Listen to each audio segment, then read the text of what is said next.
NCERT के question number 8 से हमने स्टार्ट किया। सबसे पहले मास रेशियो लिखा आयरन का, दैट इज Fe(O) is 69.9:30.1। तो Fe(O) ऑक्सीजन का हम लोग पहले अगर मोल रेशियो मास रेशियो की जगह मोल रेशियो निकालेंगे तो मोल रेशियो से आपको एम्पिरिकल फॉर्मूला आ जाएगा। तो जिसने भी सॉल्व किया है तो ये 1:1.5 आ जा रहा है। यहाँ से अगर हम एम्पिरिकल फॉर्मूला लिखेंगे तो दिस इज Fe 1.5 की जगह हम लोग सिंपली क्या लिख सकते हैं 3/2, या इसी रेशियो को 2:3 लिख सकते हैं। Fe2O3 आपका फॉर्मूला हो जाएगा। ठीक है, क्वेश्चन नंबर 8 ओके। नाइन्थ में सिंपली एवरेज मॉलिक्यूलर मास का बस फॉर्मूला लगाते हैं ना, m average A into M1 plus B into M2 upon A plus B।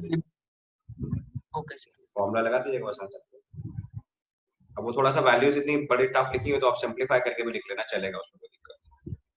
Like 75.77 into 34.9689 plus 24.33 into 36.9659 divided by 100, approximately 35.5 के आसपास आएगा। उसके बाद आपने सीधे क्वेश्चन पूछा 15। क्वेश्चन नंबर 15 में तो बेटा ये तो मैंने आपको बताया था नंबर्स बस मैच कराने। तो पिको माइक्रोमीटर होता है 10⁻⁻⁶। 15th क्वेश्चन में अगर चेक करोगे तो इसकी मैंने आपको एक टेबल शेयर करी थी, तो उससे देखते जाएगा। माइक्रो होता है 10⁻⁻⁶, डेका होता है 10, मेगा होता है 10⁻⁶, इसके बाद गीगा जो होता है वो 10⁻⁹, और फेंटो लिखते हैं या दिस इज 10⁻⁻⁵। ठीक है, मैंने एक बार आपके साथ एक टेबल शेयर करी थी चैप्टर के स्टार्टिंग में, आपको सारे टर्म्स बोले थे याद करने के, इनमें से ज्यादातर कॉमन वाले तो याद रखे हैं। इसका 16 में सिग्निफिकेंट फिगर का आपको डेफिनेशन बताई थी, डायरेक्ट डेफिनेशन लिख दी नोट्स में। सिग्निफिकेंट फिगर की डेफिनेशन बताई थी ना कि किसी भी नंबर को मेजर करने के लिए जितने डिजिट्स तक हम उसे एग्जैक्टली मेजर करते हैं प्लस 1 एरर प्लेस इंक्लूड कर लेते हैं, तो जो रिजल्ट आता है that is your significant figures. ठीक है, कर लोगे ना। उसके बाद आपने पूछा है 21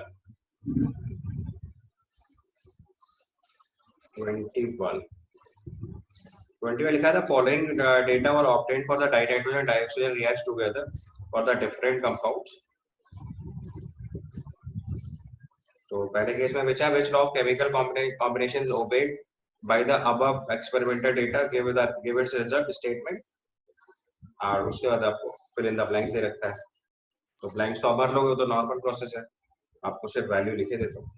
तो उसने बोला है कि फ्रॉम द फॉलोइंग डेटा, तो मास ऑफ नाइट्रोजन और ऑक्सीजन दे रखा है आपको। तो मैंने आपको बताया था कि दो एलिमेंट्स अगर दो या दो से ज्यादा कंपाउंड्स बनाते हैं तो कौन सा वाला लॉ वेरीफाई करते हैं, लॉ ऑफ मल्टीपल प्रोपोर्शन। तो नाइट्रोजन टू ऑक्सीजन का रेशियो दे रखा है आपको 14:16, 14:32, 28:32, 28:80। तो क्या करते हैं, इसमें फिक्स मास ऑफ नाइट्रोजन के ऑक्सीजन का मास निकाल दो। तो अगर नाइट्रोजन सब जगह 28 कर देंगे तो जो ऑक्सीजन का मास आएगा वो 32, 64, 32, 80 आ जाएगा। तो for fixed mass of nitrogen, ratio of oxygen is 2:4:2:5। ये सिंपल रेशियो आ रहा है।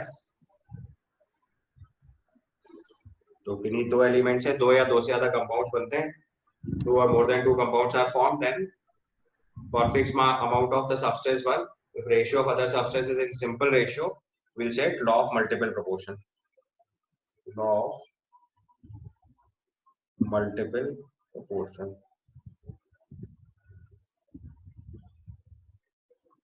ठीक, after 21 you ask question number 29.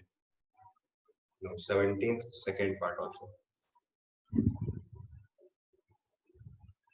Question number 17 में देखो क्लोरोफॉर्म के लिए आपको ppm दे रखा है पहले, तो उससे मास परसेंटेज पूछा गया है और मोलालिटी पूछी गई है। तो हमारे पास गिवन है 15 ppm। तो 15 ppm का मैंने लॉजिक बताया था, 10 to the power 6 ग्राम में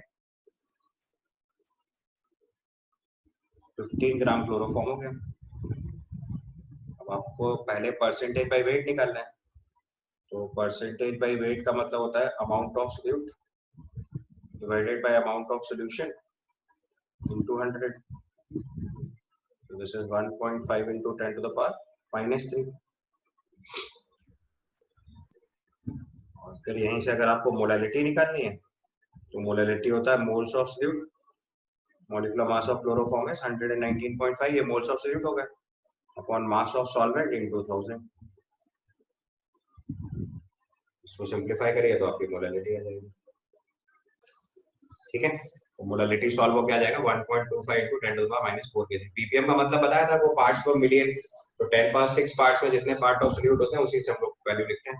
अच्छा, इसमें एक चीज और मैंने वेरीफाई करने के आपको बताया था कि चूंकि जब ppm जब भी यूज करते हैं that time the concentration of जो है इज क्वाइट लो, तो जो मास ऑफ सोल्यूट सॉल्वेंट होता है उसी को हम लोग मास ऑफ सॉल्यूशन अज्यूम करके क्वेश्चन सॉल्व कर लेते हैं। ठीक है, after 17th you ask question number 29, right? 29 से पहले तो नहीं बताना किसी कोई question. 24। In question number 24 it's given nitrogen and dihydrogen reacts with each other.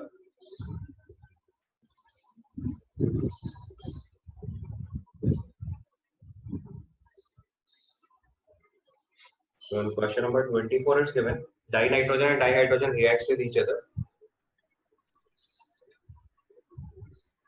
to produce ammonia according to the following equation. Calculate the mass of the ammonia produced from this much hydrogen। तो ये limiting reagent का question हो गया बेटा आपके। This will be the question of limiting reagent, right? तो equation लिखते हैं बस इधर, N2 plus 3H2 gives 2NH3। बेटा इक्वेशन बैलेंस करके लिखना होता है moles. Dinitrogen is given 2 into 10 to the power 3 grams and dihydrogen is given 1 into 10 to the power 3 grams. So calculate their moles first. So these are the moles of nitrogen, these are the moles of hydrogen। तो आप यहाँ पे आसानी से बता सकते हो कि लिमिटिंग रिएजेंट नाइट्रोजन होगा। समझ आया कैसे मोल्स में स्टोइकियोमेट्रिक कोएफिशिएंट से डिवाइड करोगे, जो स्मॉलर वैल्यू आएगी दैट इज लिमिटिंग रिएजेंट। तो nitrogen is your limiting reagent. तो पहले केस में पूछा है will any of the two reactant remains unreacted. Yes, तो अगर नाइट्रोजन लिमिटिंग रिएजेंट है इसका मतलब hydrogen will be left, will be remain unreacted। Hydrogen will be remain unreacted। and दूसरा पार्ट में पूछा if yes which one and what would be its mass। तो आप देखो यहाँ लिमिटिंग रिएजेंट नाइट्रोजन है तो इसका मतलब थोड़ी देर बाद उसके मोल 0 हो जाएंगे।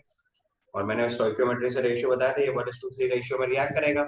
तो अगर 1 मोल नाइट्रोजन रिएक्ट करेगा तो हाइड्रोजन कितनी रिएक्ट कर जाएगा, 1 into 10 to the power 3 minus 2 into 10 to the power 3 by 28 into 3। 1 mole nitrogen से 3 मोल हाइड्रोजन रिएक्ट कर रहा है, कितने मोल हाइड्रोजन रिएक्ट कर जाएगा। This is the number of moles of hydrogen left, उसका मास पूछा है। तो आप यहाँ से मास ऑफ अनरिएक्टेड हाइड्रोजन निकालिए। Mass of unreacted hydrogen will be how much, 28 minus 6 into 10 to the power 3 by 28 into 2 grams। Moles में मोलर मास से मल्टीप्लाई कर दिया तो आपका मास आ जाएगा, राइट। इतनी आ रही है। और उसके बाद अमोनिया का अमाउंट पूछा गया, तो अमाउंट ऑफ अमोनिया कैसे बनेगा, अमाउंट ऑफ अमोनिया बनेगा लिमिटिंग रिएजेंट से। यहीं से दूसरा पार्ट लिख लीजिए, number of moles of ammonia form, number of moles of ammonia formed। तो देखो 1 मोल नाइट्रोजन से 2 मोल्स अमोनिया बन रही है, तो जितने मोल नाइट्रोजन रिएक्ट हो रहा है उसके अमोनिया डबल बन रहा है। तो 2 into 10 to the power 3 by 28 into 2, और यहाँ से मास ऑफ अमोनिया लिखेंगे तो बस 17 से मल्टीप्लाई कर दो। So 2 into 10 to the power 3 by 28 into 2 into 17 grams। ये सॉल्व करके बताइए कितना आ रहा है। 2.428 into 10 to the power 3। तो 2.428 into 10 to the power 3 grams आ जाएगा। अब आप आंसर वेरीफाई कीजिए। तो 24 ओके हो गया। चलो now move to question number 29। 29 question में देखो,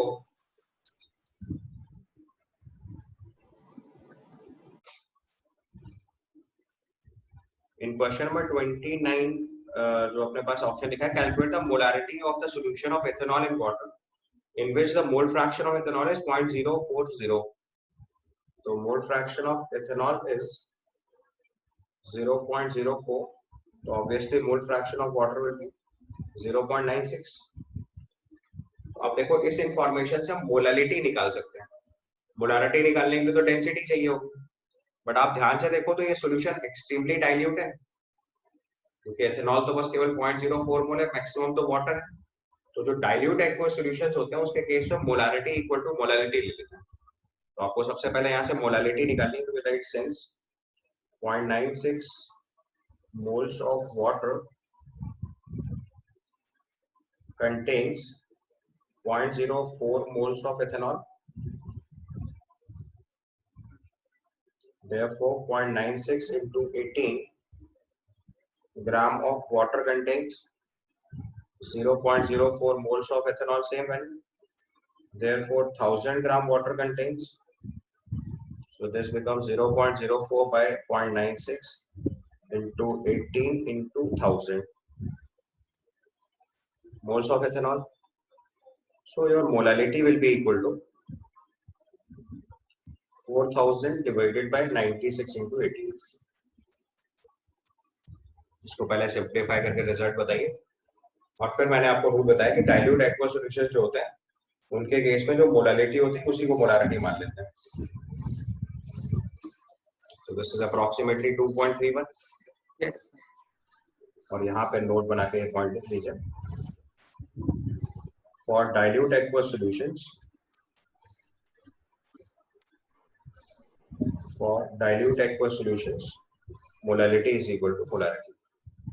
तो कितने डिग्री ऑफ डाइल्यूशन पे हम लोग ये अज्यूम करते हैं? जब भी डेंसिटी नहीं गिवन होगी तो ऐसा अज्यूम कर लेंगे। यहाँ सॉल्यूशन की डेंसिटी दी होती तो मोलारिटी को मोलारिटी में कन्वर्ट कर देते, तो एग्जैक्ट आ जाता। ये क्वेश्चन नंबर 24 में इसको करेक्ट कर लीजिए, वो बाई 2 मिस हो गया कैलकुलेट करने में, तो उसको सही से लिख लीजिए। एक मिनट, हाइड्रोजन अनरिएक्टेड में या 1 into 10 to the minus 3/2 था ना, तो अब अगर आप इसका एलसीएम लेंगे तो ये आ जाएगा 14 minus 6/2। आप सॉल्व करिए तो सही आ जाएगा, इसको सही से करिए, कैलकुलेशन में आ जाएगा।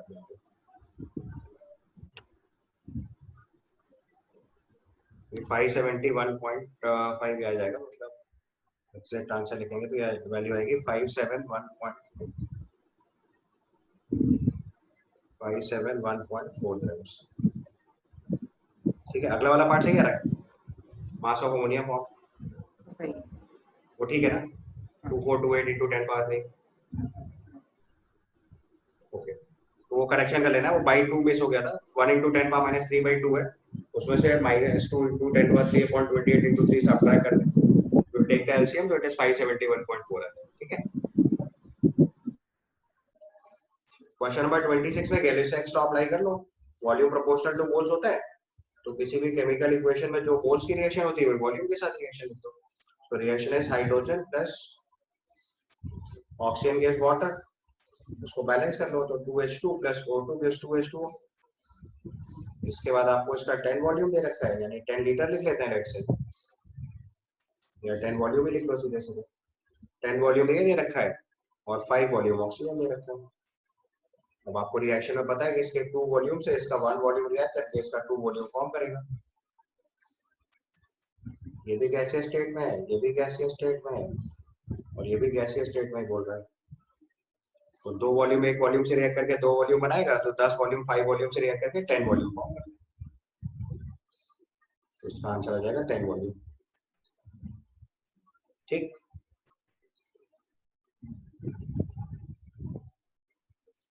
क्वेश्चन नंबर 31 के फर्स्ट पार्ट में जो डेटा लिखा हुआ है, तो मल्टीप्लिकेशन एंड डिवीजन के रूल क्या होता है, जो मिनिमम सिग्निफिकेंट फिगर का नंबर होता है उतना ही फाइनल आंसर लिखा जाता है।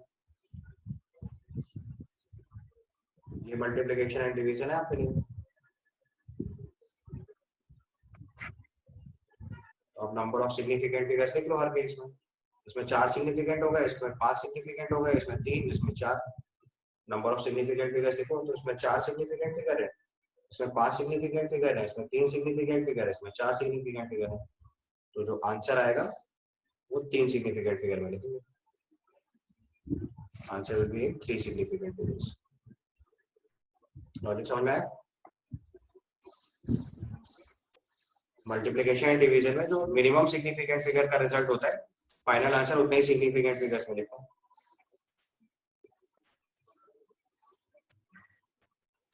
ठीक, उसमें और कोई क्वेश्चन? क्वेश्चन नंबर 34 में देखा है, तो वेल्डिंग फ्यूल गैस है जिसमें स्मॉल सैंपल को बर्न करना है ऑक्सीजन के साथ, उससे CO2 और वाटर बन रहा है। तो मैंने इस तरह के क्वेश्चन सॉल्व करने का तरीका बताया था कि आपको पहले हाइड्रोकार्बन की रिएक्शन लिखनी होती है, तो CXHY मान लो, इसके X + Y/4 मोल्स जो है वो ऑक्सीजन से रिएक्ट करके X moles of CO2 and Y/2 moles of water बनाते हैं। ठीक है, यहाँ कार्बन डाइऑक्साइड बन रहा है 3.38 ग्राम और वाटर बन रहा है 0.69 ग्राम। फिर मैंने आपको इस तरीके के सवाल सॉल्व करने का तरीका बताया था कि जो X/Y होता है वो सिंपली होता है number of moles of CO2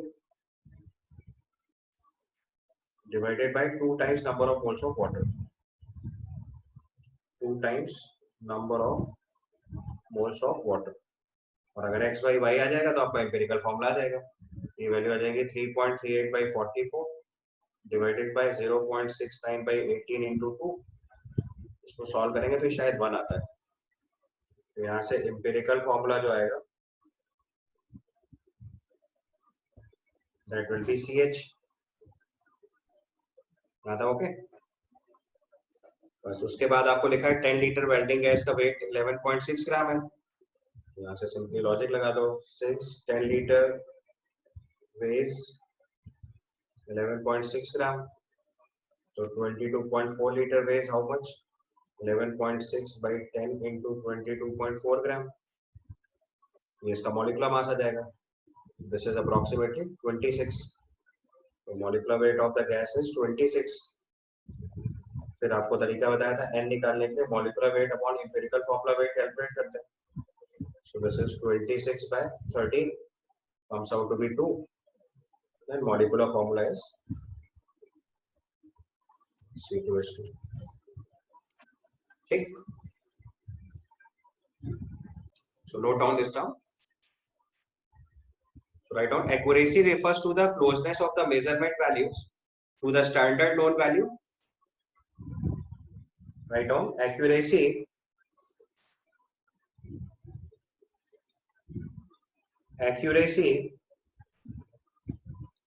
refers to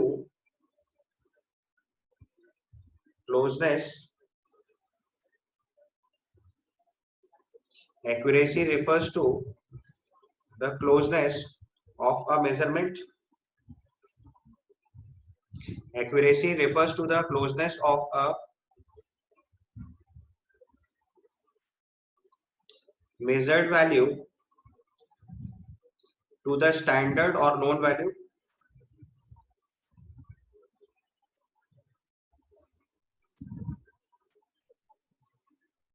मतलब जो उसकी एक्चुअल वैल्यू आनी चाहिए थी उससे आप कितना क्लोज रिजल्ट निकाल रहे हैं, उसको बोलते हैं एक्यूरेसी। दूसरा टर्म लिखेंगे प्रिसीजन। Precision refers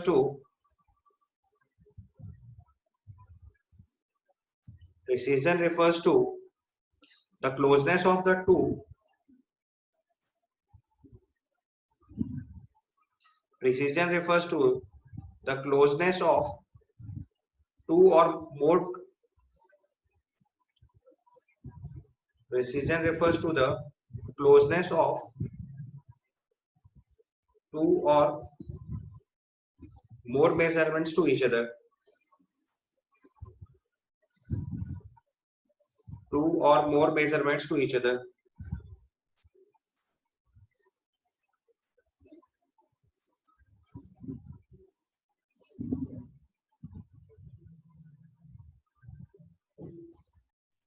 ठीक है। तो अब जैसे इस स्टूडेंट की रेटिंग अगर हम मार्क करें, पहले आप दोनों टर्म्स का मतलब समझ गए ना। एक्यूरेसी का मतलब स्टैंडर्ड रिजल्ट से कितना क्लोज आ रहे हैं, और प्रिसीजन का मतलब होता है आप जितने रिजल्ट्स निकाल रहे हो उनमें कितनी क्लोजनेस है। तो अगर आप स्टूडेंट ए का रिजल्ट चेक करो तो उसकी रेटिंग आ रही है 3.01, 2.99, दोनों रेटिंग क्लोजेस्ट हैं, तो ये प्रिसाइज है। और स्टैंडर्ड रिजल्ट जो आपका है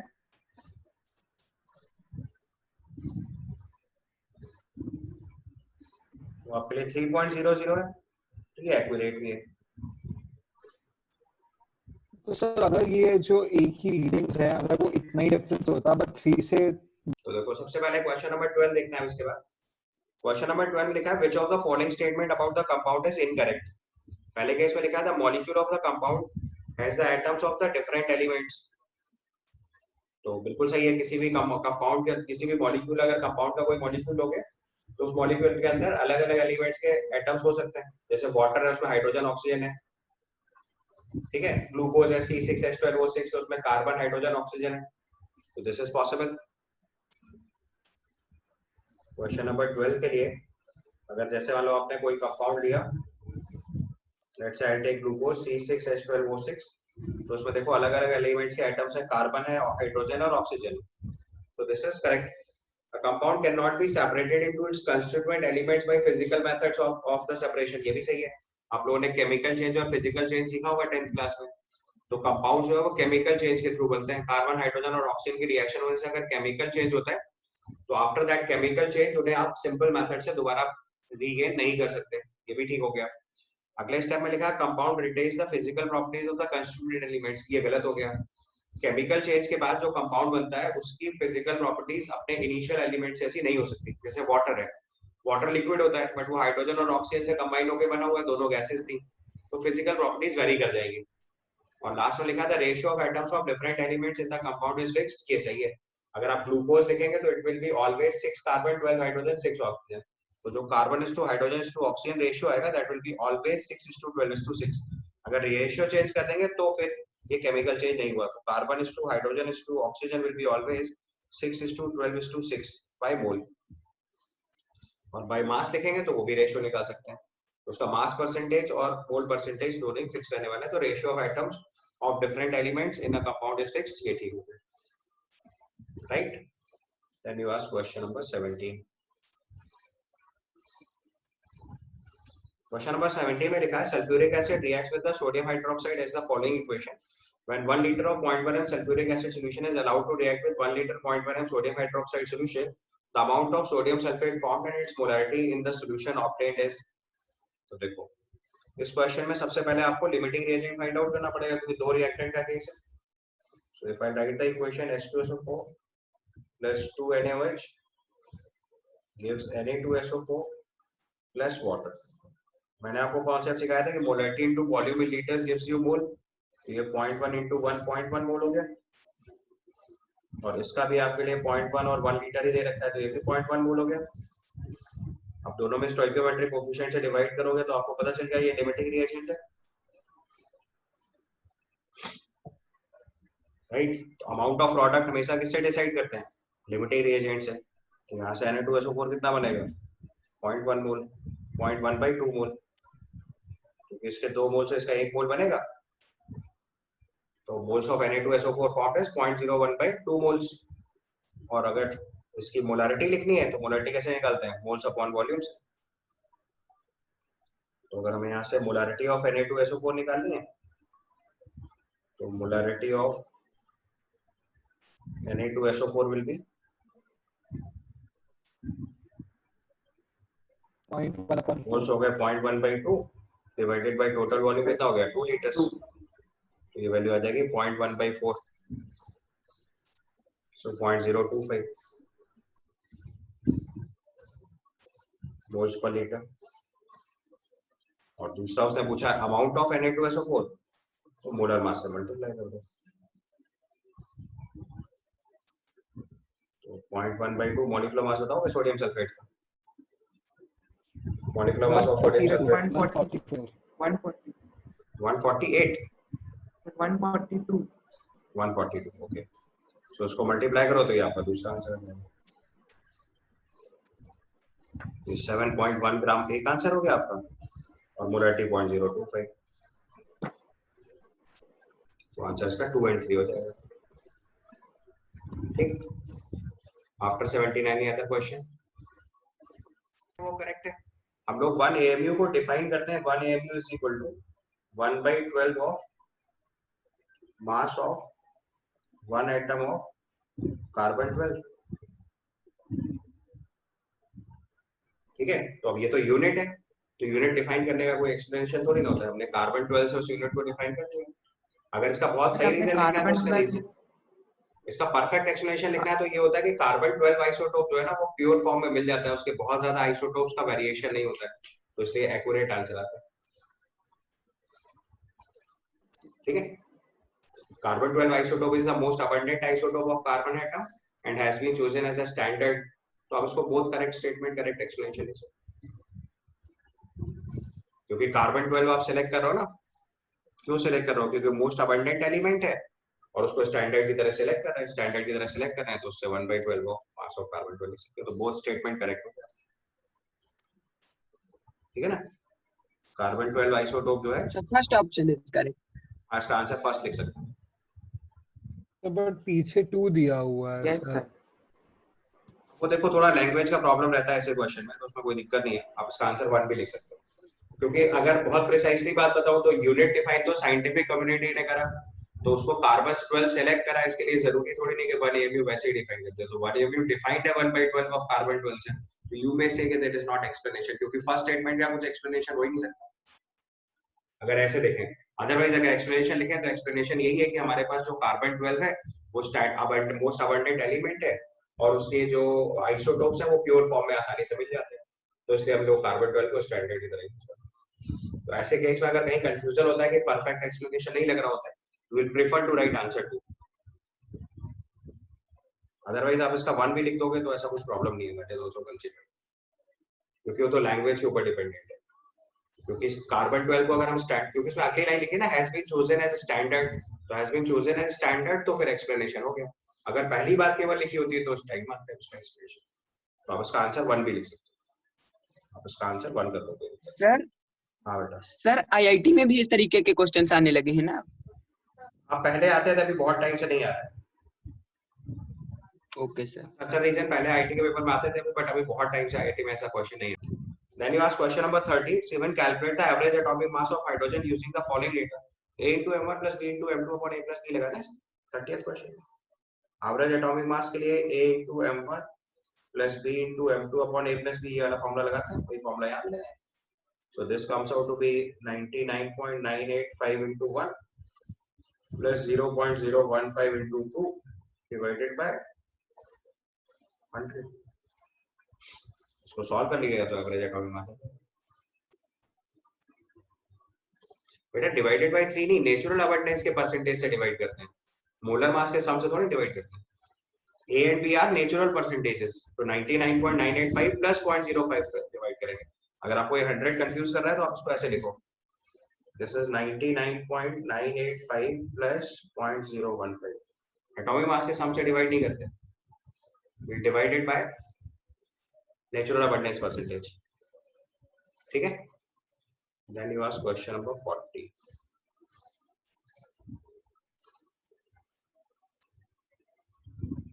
क्वेश्चन लिखा है significant figure for 0.2000 is 3 whereas for 200 it is 1। ठीक है, क्योंकि मैंने आपको बताया था कि अगर डेसिमल लगा होता है तो डेसिमल के बाद के जीरोस को सिग्निफिकेंट काउंट कर लेते हैं, और अगर डेसिमल नहीं लगा होता और वो एक नंबर होता है तो फिर हम जीरोस को सिग्निफिकेंट काउंट नहीं करते हैं। इसमें लिखा है 0 at the end or right of a number are significant provided they are not on the right side of the decimal point. Zeros at the end or right of a number are significant provided they are not on the right side of the decimal point. ये तो incorrect हो गया। ये sir reason incorrect है। Yes. Significant figure 0.200 is 3, तो ये तो समझ में आ रहा है क्योंकि डेसिमल के, अगर डेसिमल वाला पॉइंट होता है तो नंबर के राइट साइड में जितने भी जीरोस होते हैं वो सब सिग्निफिकेंट होते हैं, तो उसका 3 हो गया। और अगर हम बिना डेसिमल का नंबर लिखते हैं तो उसमें जितने नॉन जीरो नंबर होते हैं बस वही सिग्निफिकेंट फिगर्स होते हैं। तो 200 में 1 सिग्निफिकेंट फिगर है, 0.200 में 3 सिग्निफिकेंट फिगर है, ये ओके हो गया। 0 at the end or right of a number are significant provided they are not on the right side of a decimal point. ये incorrect statement होगा, ठीक है। zeros at the end or right of a number are significant provided they are not on the right side of the decimal point. तो decimal point के right side में अगर नहीं है तो सिग्निफिकेंट बोलेंगे, तो रीजन वाला स्टेटमेंट रॉन्ग हो गया, तो फर्स्ट करेक्ट सेकंड रॉन्ग वाला आंसर लिखेंगे, समझ गए। तो assertion is true but reason is false, इसका आंसर हो जाएगा।